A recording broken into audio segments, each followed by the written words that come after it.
राधा चिड़िया बहुत ही आलसी चिड़िया थी और उसे अपनी सुंदरता पर बहुत घमंड था। अरे ओ राधा, दिन भर बस इधर उधर घूमती रहती है, कुछ घर का काम भी कर लिया कर थोड़ा। शादी के बाद ऐसे रहेगी तो ससुराल वाले भगा देंगे तुझे। माँ, मुझे काम की क्या जरूरत, मैं तो वैसे ही बहुत सुंदर हूँ। सभी नर पक्षी तो वैसे ही मुझसे शादी करने के लिए उतावले हुए जा रहे हैं, लेकिन मैं तो सिर्फ बंटू चिड़ा का इंतजार कर रही हूँ। वो अमेरिका से आएगा, फिर हम दोनों शादी कर लेंगे। अरे पगली, वो अमेरिका से आएगा, तुझ गवार से क्यों शादी करेगा? तू तो दिन भर इधर उधर निठल्ली घूमते रहती है। माँ, मैं तो इतनी सुंदर हूँ और बंटू मेरा दोस्त है। वो जैसे ही यहाँ आएगा मुझे देखकर पागल हो जाएगा। पता नहीं इसकी अकल कब ठिकाने आएगी। तुझे जो करना है करते बैठ।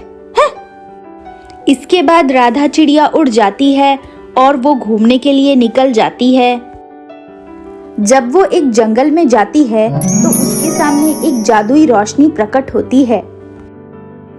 वहां उसे एक परी चिड़िया दिखती है। राधा बेटा, तुम बहुत ही आलसी हो। तुम्हारी माँ जो कह रही है बिल्कुल सही कह रही है। मैं तुम्हें खजाने का पता बताती हूँ। यहाँ से उत्तर दिशा की ओर एक जंगल है। वहाँ एक बहुत बड़ा और चमत्कारी सेब का पेड़ है।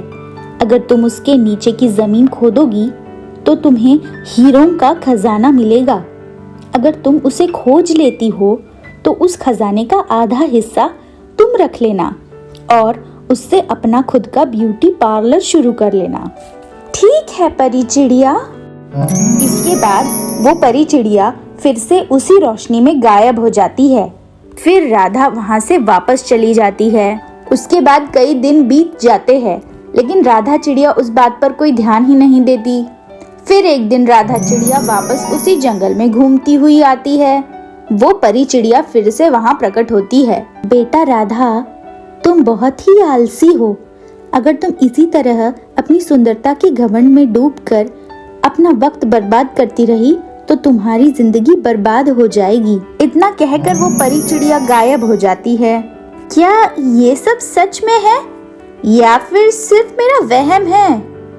छोड़ो, मैं तो वैसे ही बहुत सुंदर हूँ।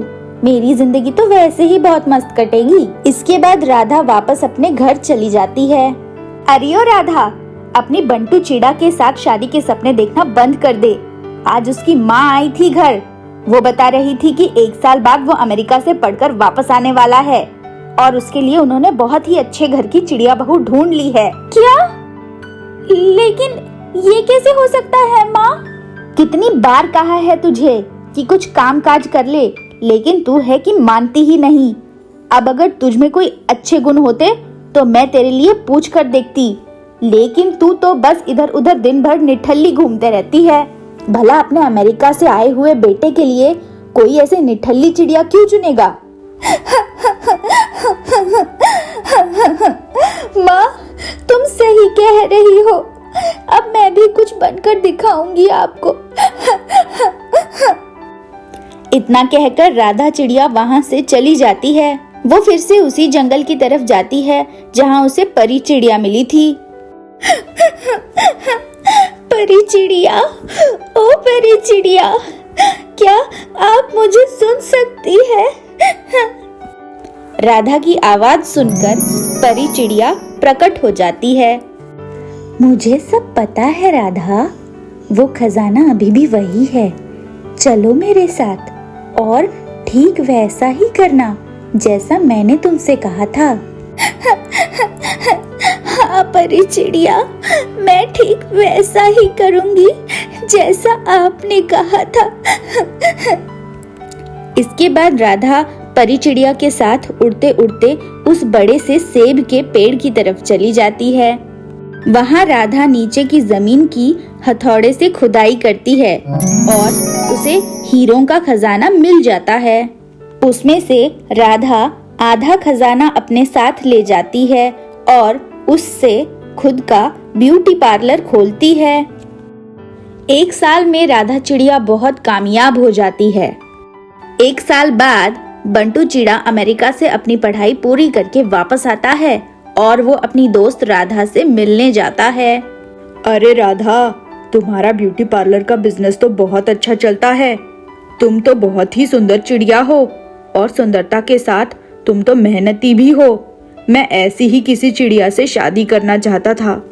क्या तुम मुझसे शादी करोगी राधा? हाँ बंटू, जरूर। मैं अब तक तुम्हारा ही तो इंतजार कर रही थी। इसके बाद बंटू और राधा शादी कर लेते हैं और दोनों खुशी खुशी साथ में रहने लगते हैं।